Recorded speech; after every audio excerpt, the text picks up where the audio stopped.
did you know that? Where did you gather that information? I would say the GM knew most of it. As scouts, we didn't. We were off limits. We didn't talk to anybody. And if you did at our place, you just didn't. You were told. No information gets out of this.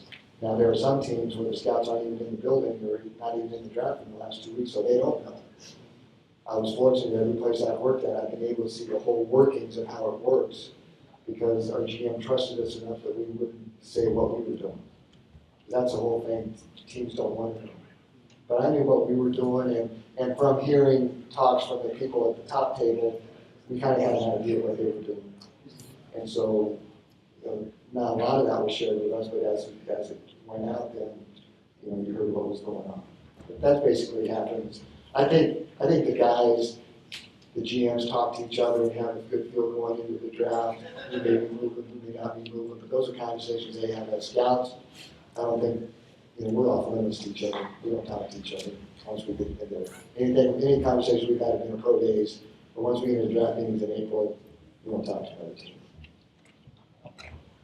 I'll just piggyback on that and say there are a lot of mechanisms that are going on, decision makers. They're doing different things to figure that sort of stuff out. But one exercise that we always did in New Orleans in preparation for the draft on just the scouting assistant level is we keep draft charts on every team in the league based on our grades for each of their players. So we know every team's depth chart and where we think that they're strong and where we think they might have needs on their rosters. And we'll use our team-by-team depth charts that are our grades that we have on all the players on their teams, whether it's for an advanced report or for a free agency report. We'll take those and we'll use that to create a needs list. And you'll have different sets of magnets, and now it's computerized a lot of places. But one of the sets of magnets that we have would be each team with the needs that we had determined for them, and we would prioritize those needs. And I would always caution against whether it's you drafting for needs or whether it's you expecting that somebody else is going to draft for needs. That can be a bad road to go down in general. You want to get good players, and that can really throw you off of that more than anything. But in terms of being able to have a bigger picture of, okay, well, we know damn well this team's not going to draft a running back, so we're good on them. Having that list and then also updating it, okay, they drafted a running back in the first round, pull their running back magnet down, now these are the needs that we have left for them. That can be a helpful way to visualize it. Agreed. I got to see it from both sides as a pro scout and as a college scout. I agree with Bob.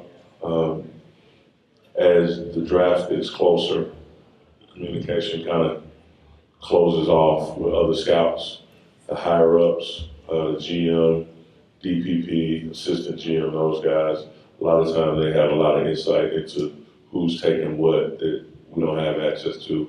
As a pro scout, for the teams that you did during the year or the teams you advanced, you should have a ready list of needs for each of those teams to provide to the higher-ups so that they have an idea of what those teams look like roster-wise, and what probably what they're thinking is going into the draft.